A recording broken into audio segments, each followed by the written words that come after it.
we mentioned QC's in its infancy, certainly within financial services. But I guess, in your opinion, how do you see quantum algorithms affecting technology, not only, I guess, within financial services, but generally wider industry sectors as a whole? Yeah, no, that's a good question. So for quantum computing specifically, I mean, you can go a bit broader. So you can sort of say you have quantum technology as a broad scope, and then you can have almost people say there's sort of three subsections to that. There's like quantum computing, which is mainly what I'm focused with, quantum security, which people in the bank have asked me about, but I don't deal with directly, and quantum sensing, which is something I personally, in my role in financial services, don't deal with much, but is still a very important technology area. So the security one is an important aspect because that will affect everybody in every organization. So there's an algorithm that people may or may not have come across before called Shaw's algorithm, and at its nuts and bolts, what it does is it's able to do an operation where you take two very large prime numbers, you multiply them together, and you have the result. But what it's able to do is, if you have the result, it finds out what the two numbers were originally, which is very difficult to do on a normal computer. Even like if you had a super large, biggest supercomputer in the world, it'd still take, I'm not talking millennia to solve, if not longer.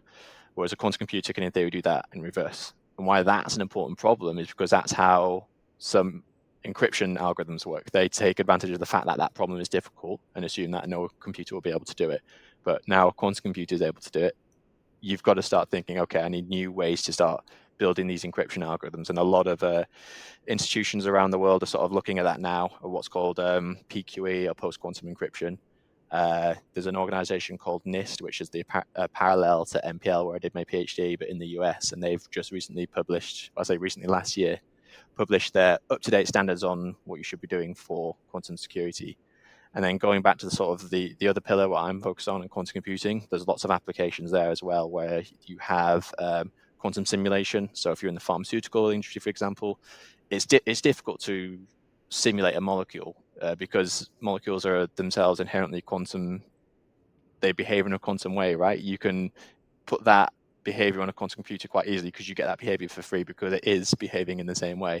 So that's one advantage that you can get. And then obviously what we're looking at now is things like optimization problems or machine learning and AI problems as well, because you can exploit this potentially much larger information space you get from from using qubits in a quantum computer than you would on classical.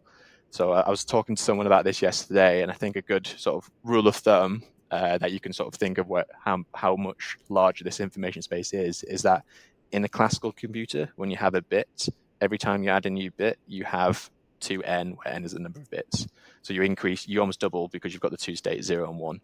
Whereas for a quantum computer, it goes 2 to the power n. So every time you add a quantum bit, you double your information space. So that gets exponentially larger every single time.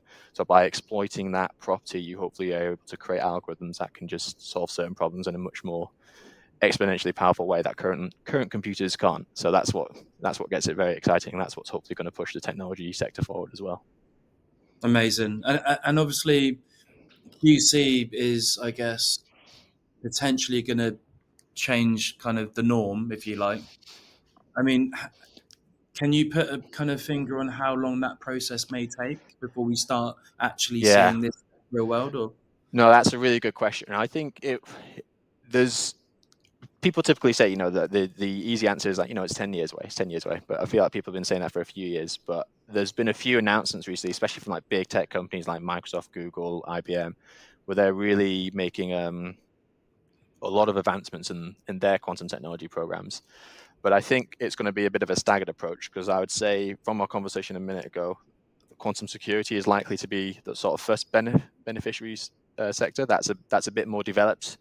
Then I think it's going to be quantum computing. Then I think it's going to be these algorithms that we hope to get some true advantage of. So I think it's between 5 and 10 years away before we start seeing what's called a truly fault tolerant, where you see true useful advantage from a quantum computer. That's where we can mitigate all the errors and the noise that you see in a quantum computer, and still be able to run long enough algorithms that you get a meaningful result out of it. So I would say before we get to that stage, between 5 and 10 years, I think is an optimistic outlook, and I think it's well within reach because the technology moves so fast. There seems to be a new announcement every 2 to 3 months on some advantage or some development that some company or research group has made to sort of further advance how we build a quantum computer, or how we mitigate against these errors and noise that we experience when we do these algorithms and these computations. So that's my 2 cents, but hopefully it'll be quicker. Yeah, fingers crossed.